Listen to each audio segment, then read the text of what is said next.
versículo de número 12, João 4, versículo 12.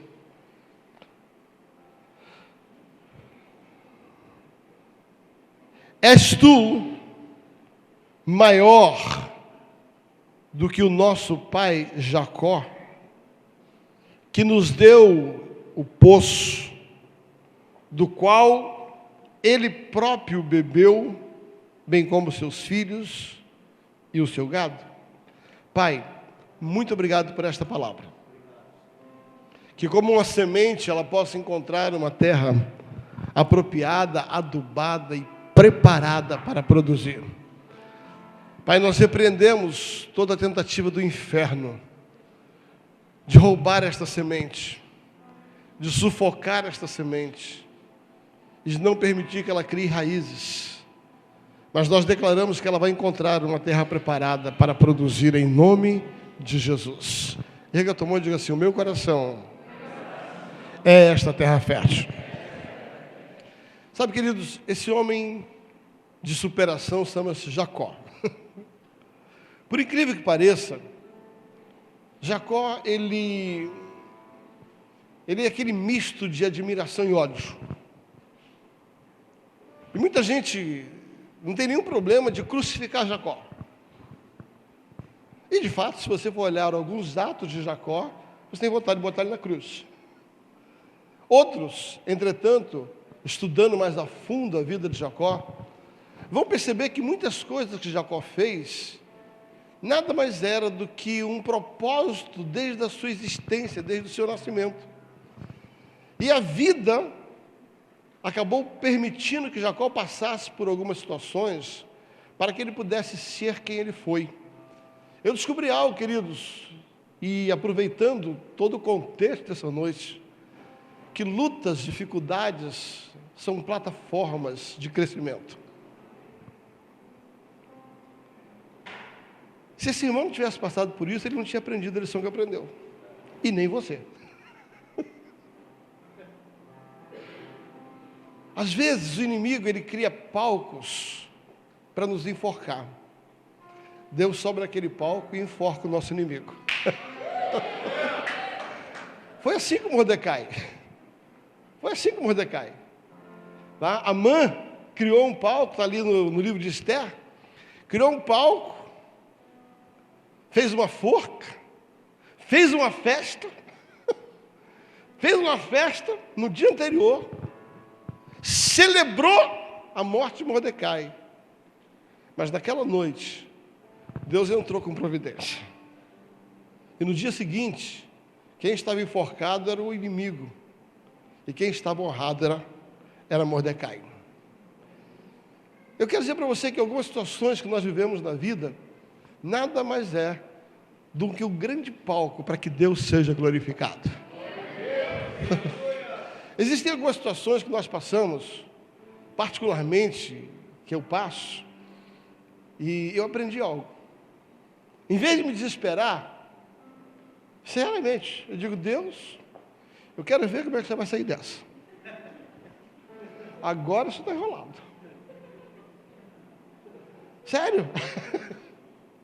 Há uma oração em 2 Crônicas, para mim uma das melhores e mais profundas orações da Bíblia, quando feita pelo rei Asa. A Bíblia diz que Asa era um rei bom.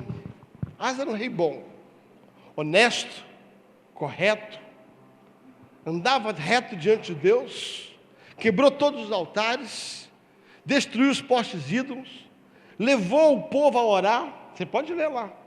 Levou o povo a orar, está em Crônicas, ou 7 ou 14, não lembro se é 14, 7 ou 7, 14. Levou o povo a orar, levou o povo a ler a Bíblia. E a Bíblia diz que por causa disso, Deus deu paz por 10 anos. Mas no meio daquele momento de paz, a Bíblia diz que chegou um inimigo chamado Serar. E esse inimigo chegou às portas de repente. Só que quando o inimigo chegou, ele chegou para derrubar. Asa tinha 580 mil homens que tinham lanças. Zerar chegou com 1 milhão de soldados. Só que quando você entende os escritos judaicos, os judeus só contavam até 1 milhão. Depois de 1 milhão, o que passava disso era 1 milhão. Então, quando a Bíblia diz assim, havia 1 milhão, pode ser que tinha 10, 15 milhões.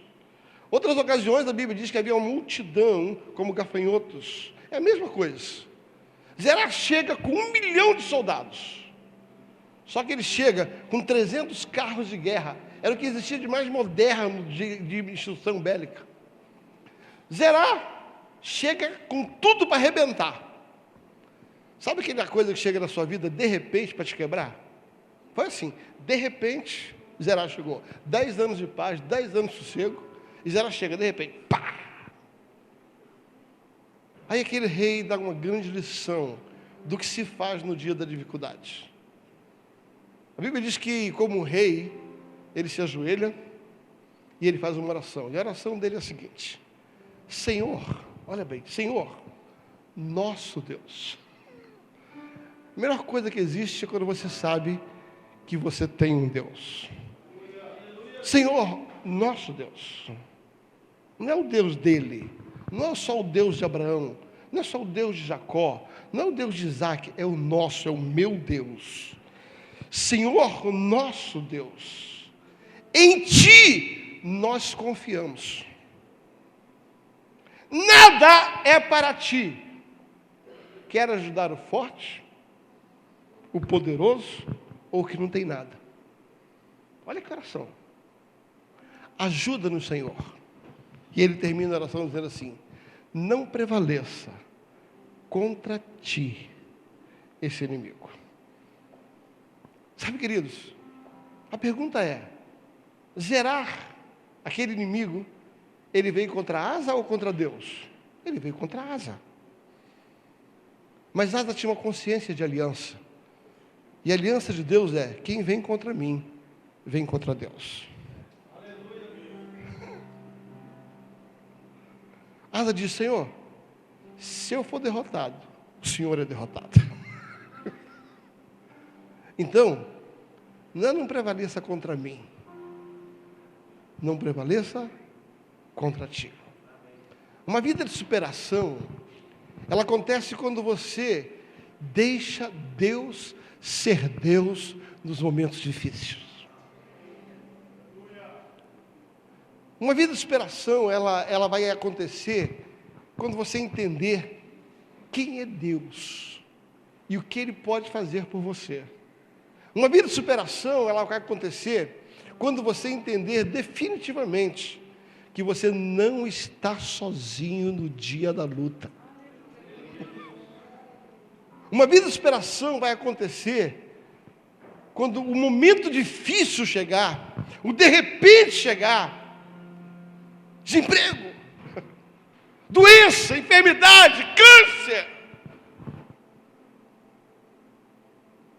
E você poder chegar e dizer assim: eu sei em quem eu tenho crido. Eu sei em quem eu tenho crido.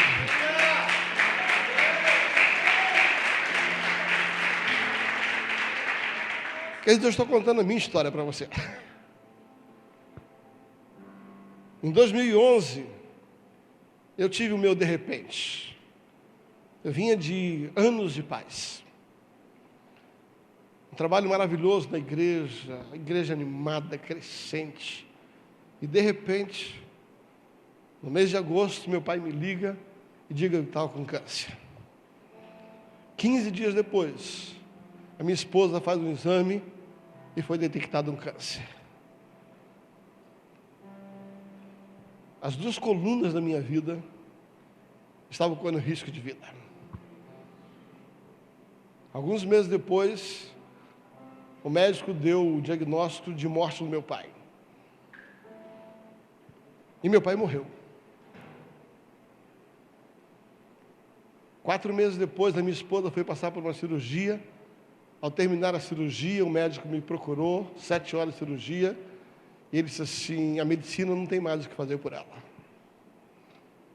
Ela está entubada, ela não tem condições de continuar nessa situação se em 48 horas não reverter o quadro dela.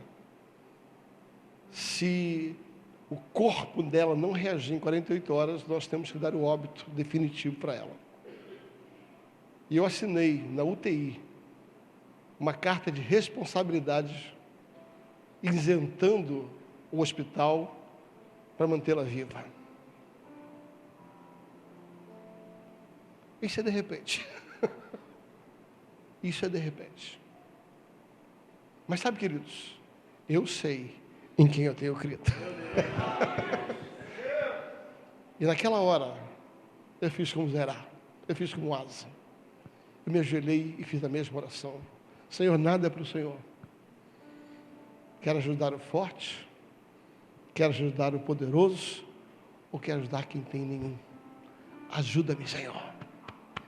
E não prevaleça contra ti essa enfermidade. A minha esposa está aqui em Fortaleza. Curada, sarada e linda. Deus a curou.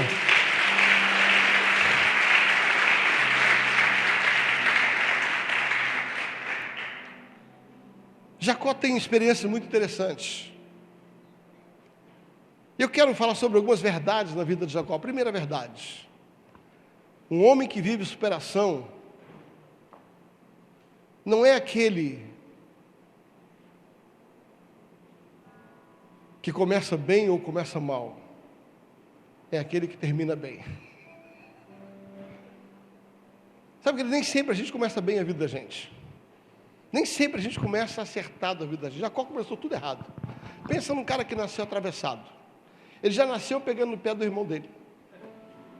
Não sei se você aqui tem essa expressão, né? Larga do meu pé, jacaré.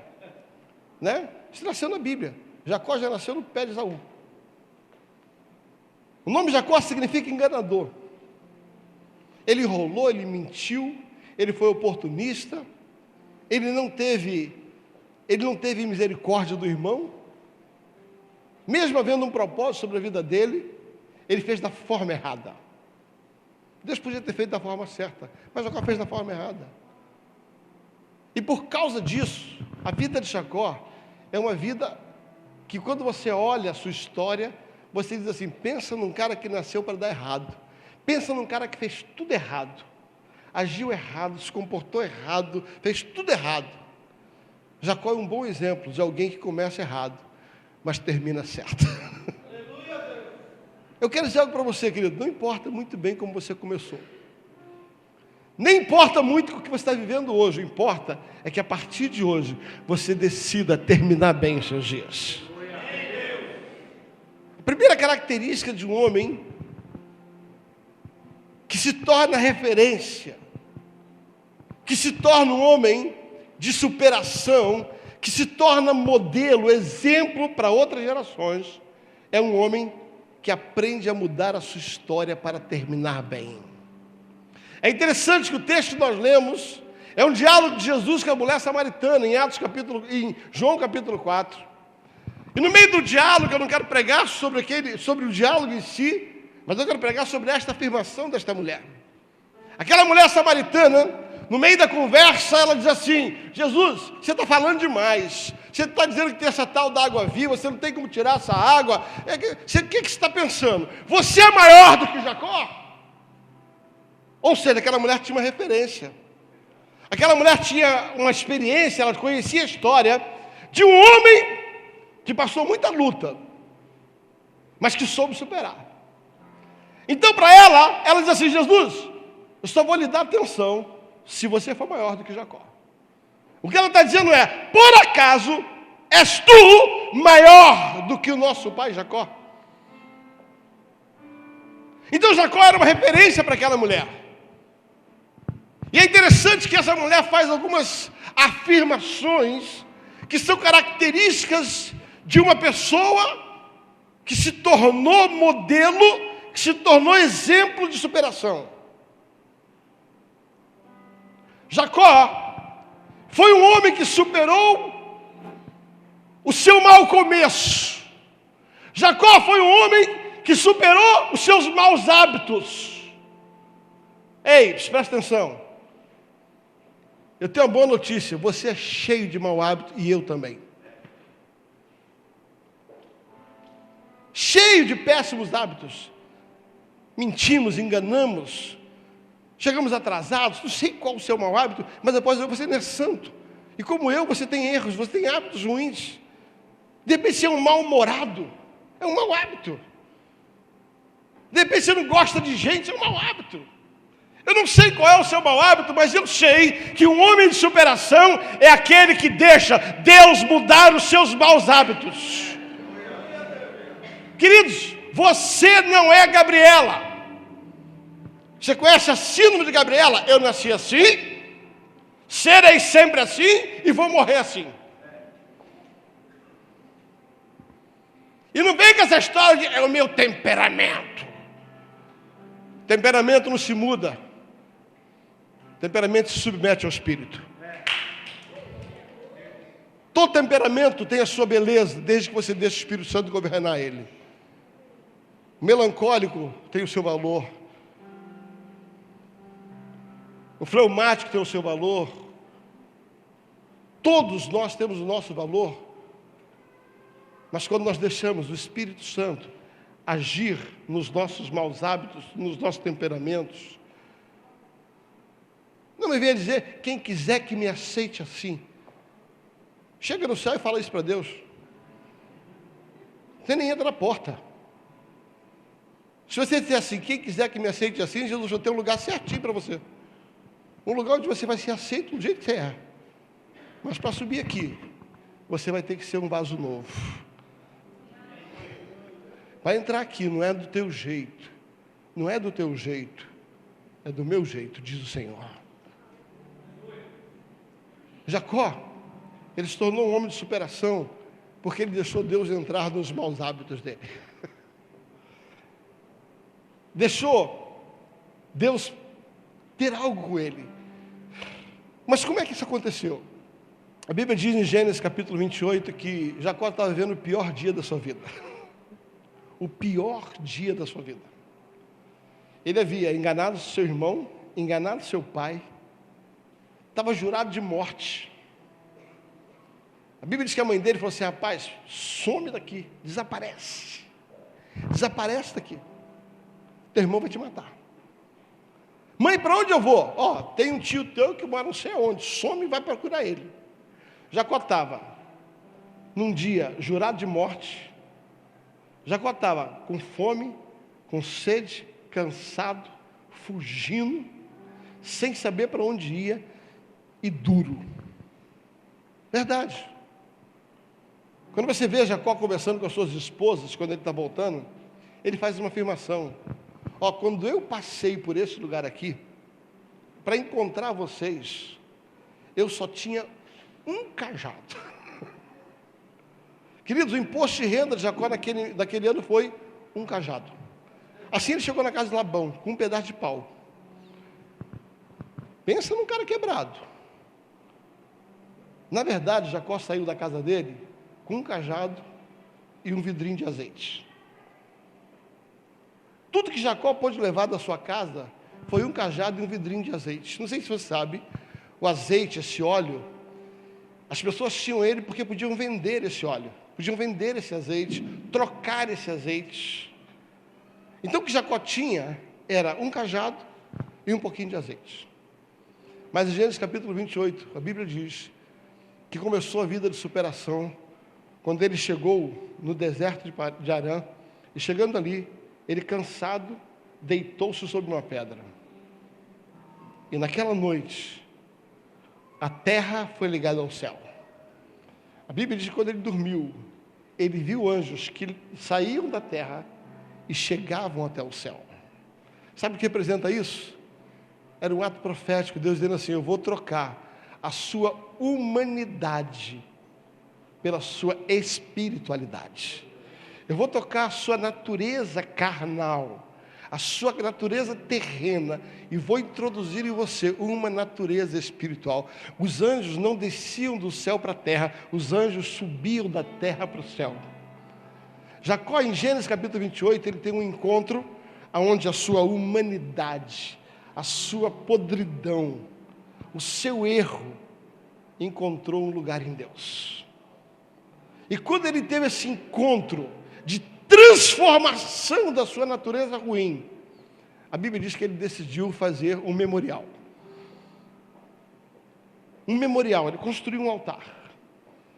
Altar são memoriais de experiências com Deus. São memoriais de encontro de Deus com o homem. São memoriais de intervenção do céu na terra. Todas as vezes que o céu intervia na terra, Deus mandava construir um altar. Jacó constrói um altar. E ele pega o único bem vendável, que era o óleo, e ele joga aquele óleo sobre aquele altar. Sabe, queridos, eu aprendi algo. Oferta é sempre de sacrifício. Ele podia ter guardado aquele óleo e falou assim: esse óleo aqui é para eu começar a minha vida. Mas em vez dele guardar um pouquinho de óleo para começar a vida dele, ele entregou todo o óleo que ele tinha para quem ia mudar a vida dele. É como a viúva que faz o último bolo para Elias. Naquele momento começou a vida de superação. Lembra-se? Era o pior dia da vida dele. Lembra? Ele estava fugindo, estava quebrado. Quando Deus entra na nossa vida, queridos, Ele transforma o que não presta no que presta. Ele muda o nosso mau caráter no bom caráter. Ele transforma a nossa vida. Aquela samaritana, aquela mulher sunamita, aquela mulher samaritana chega para Jesus e diz assim: és tu maior do que o nosso pai Jacó? E ela faz algumas afirmações.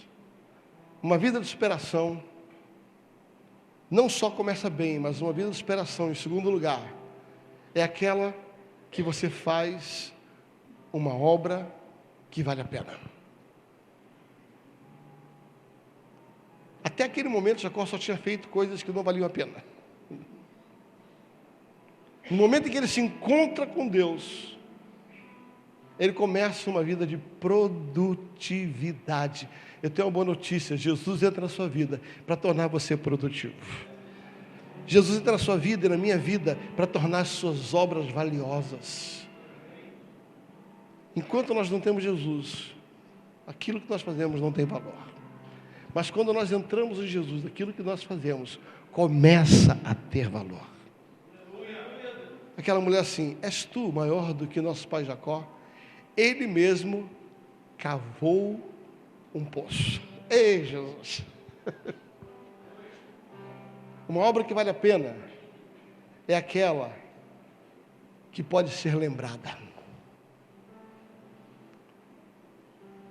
Tinha aproximadamente 2000 anos que Jacó havia cavado um poço. Quando Jesus encontra aquela mulher no poço de Jacó, tinha 2000 anos que Jacó tinha cavado aquele poço.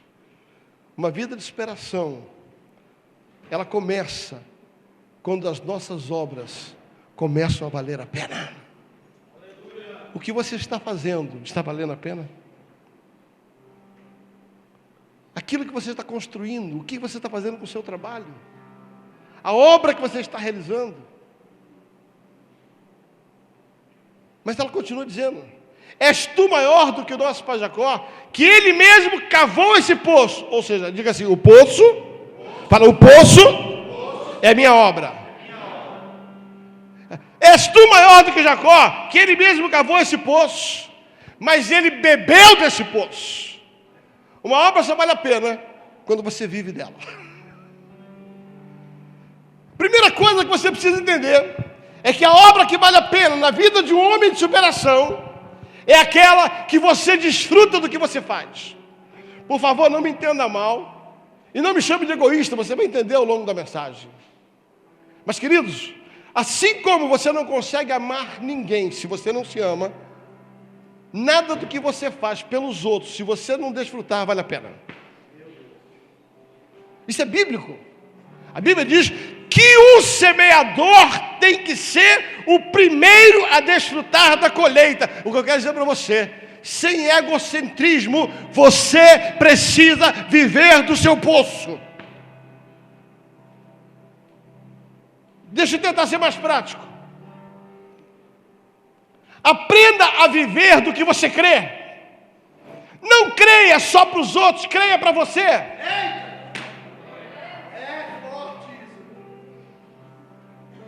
Você está fazendo uma obra, você é crente, você lê a Bíblia, e uma pessoa está ali orando, está ali com câncer, você diz assim: receba a cura, eu creio na sua cura. Agora, quando você está vivendo o câncer, você tem que beber do seu poço.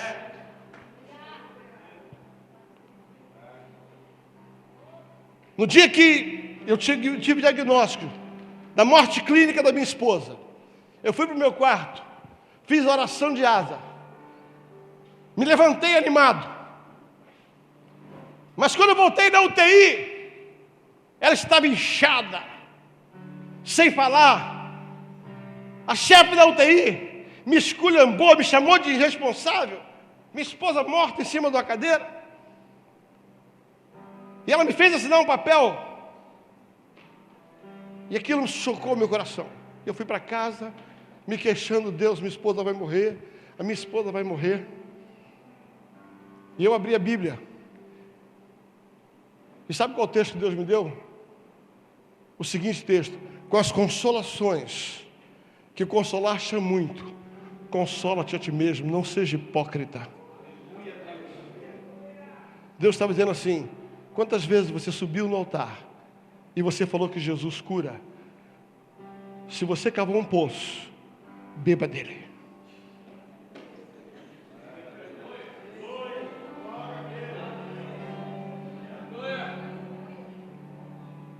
Você cavou um poço? Beba dele. Você não cavou um poço só para dar para os outros. Você cavou um poço para viver. Você tem que viver da sua fé. Não tenha fé na fé dos outros. Tenha fé, tenha em ti mesmo, em Cristo Jesus. A obra que você está fazendo, ela precisa saciar a sua necessidade. Queridos, é muito fácil orar pelo outro. Você quer ver? Faça um exercício. Faça uma oração citando o seu nome. Você vai ver como é que é difícil. Senhor, abençoa o Tiago. Senhor, o Tiago precisa disso. Senhor, o Tiago... Tenta fazer uma oração abençoando, citando o seu nome na oração. Você vai ver que trava tudo. Agora ora pelo Djalma. Djalma precisa de Djalma, senhor. Djalma precisa de Djalma, Djalma. Ei, eu quero dizer para você que uma vida de superação é aquela que você faz uma obra, mas que você vive dela, que você crê nela, que ela alimenta você, que ela ajuda você, que ela supera você, que ela supre você, que ela cuida de você. A obra que você faz tem que satisfazer você. Senão é hipocrisia. Dizer que Jesus cura, mas não crer que Ele cura, é hipocrisia. Uma vida de superação é quem cava um poço, mas que bebe dele. Segunda verdade, outra verdade. Ela diz: és tu maior do que nosso pai Jacó? Ele mesmo cavou esse poço, ele bebeu. Mas em seguida diz: a sua família e os seus filhos também beberam. A obra que vale a pena, uma obra de superação, é aquela que depois de beber, a sua família tem que desfrutar disso. Eu estou falando sobre a sua casa, sobre a sua mãe, seu pai, seus filhos, sua esposa. O que você constrói tem que abençoar a sua casa. O que você está cavando e construindo em Deus, depois que você bebe, queridos, você não tem como dar o que você não recebe. Até as companhias aéreas sabem disso. Não sei quantos de vocês já entraram no avião. Agora eu já acostumei, mas antigamente eu ficava pensando. Quando aquela mulher começa a falar, diz assim: olha, se houver despressurização, máscara cairão. Eu fico pensando no avião caindo. Máscara cairão à sua frente. E ela explica assim: se houver algum necessitado, ponha primeiro a máscara em você, para depois pôr no outro. Até a companhia aérea sabe que você primeiro precisa cuidar de você, para depois você cuidar do outro. Mas entenda que depois que você cuida de você, o teu alvo, em segundo lugar, é a tua família. Querido, não adianta você construir, comprar terrenos, comprar iates, comprar carros, comprar e ter tudo, e mostrar para as pessoas que você tem, se você não divide isso com a sua família. Quando eu estava para me casar com a esposa, nós fizemos um trato. Antes de qualquer pessoa ter as coisas, ela teria. Na minha casa, o melhor carro sempre foi dela. Todas as vezes que nós trocamos o carro, o melhor carro é dela. Sabe, queridos, eu descobri algo. Família só é bem sucedida quando eu coloco ela em primeiro lugar, depois de Deus.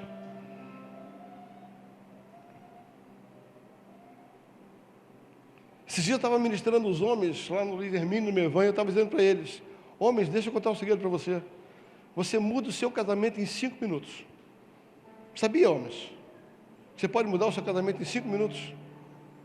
É verdade. Se você começar a fazer pequenas coisas, você vai gastar 5 minutos por dia, você muda o seu casamento.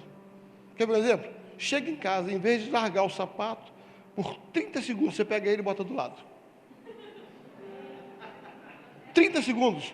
É só o tempo de fazer isso aqui, ó. Em vez de você largar a calça no chão, você senta e pendura ela ou joga no cesto. Mais 30 segundos.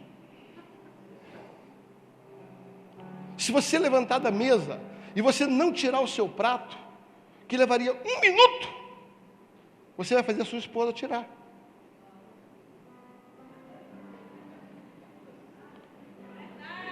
Eu provei. Sério, eu estou falando sério. Querido, você quer ver um exemplo? Faça esse exercício em casa. Levanta da cama e dobra o seu lençol, que não leva 1 minuto.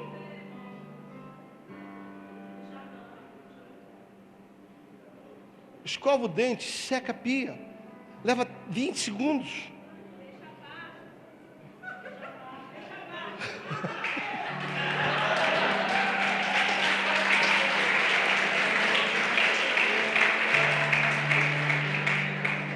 Sabe o que é isso? É aprender a dar água para os seus filhos. É aprender a cuidar dos seus filhos. É aprender a cuidar do seu casamento, da sua esposa. Como eu estou bonzinho hoje, eu vou deixar as esposas de lado. Mas eu descobri que as mulheres, em 7 minutos, mudam o seu casamento. Mas isso é só no encontro de casais, porque eu preciso falar coisas sérias. 7 minutos, vocês mudam o casamento de vocês. Ou seja, um casamento, 12 minutos, está acertado. Não precisa fazer terapia, queridos. É só tomar algumas decisões. O que eu estou dizendo para você é que depois de cuidar de você, você tem que cuidar da sua família.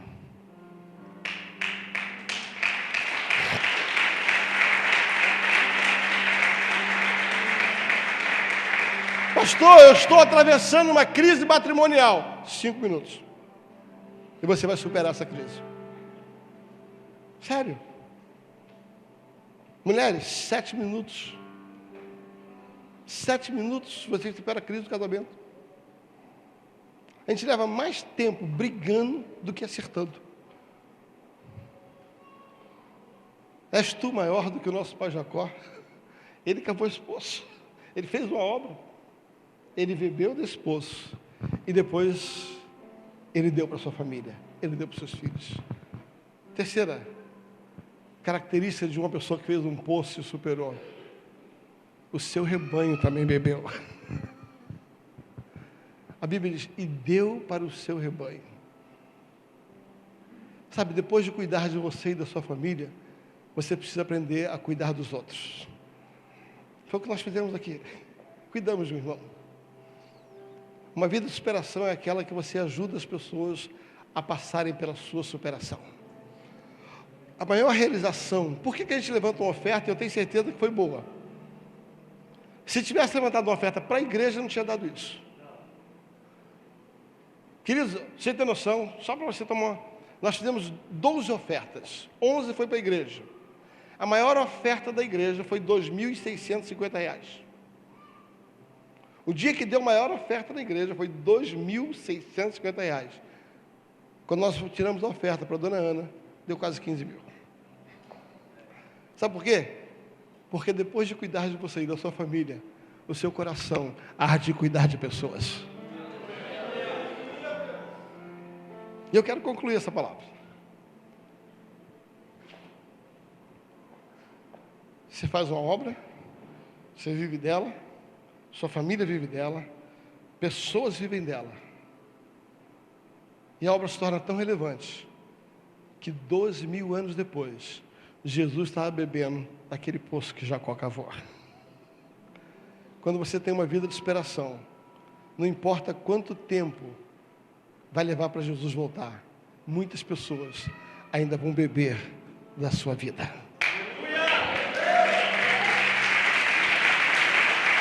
Vamos colocar em pé?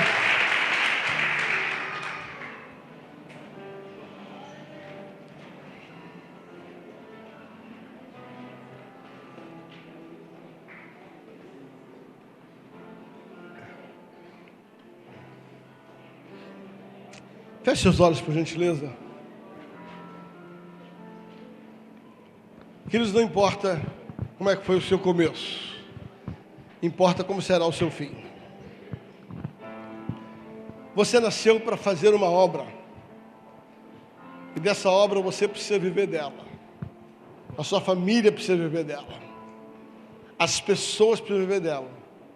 E o reino dos céus, o reino de Deus, a igreja, precisa viver dela. E se Jesus não voltar, daqui a 12 mil anos, vai ter gente bebendo do poço que você cavou.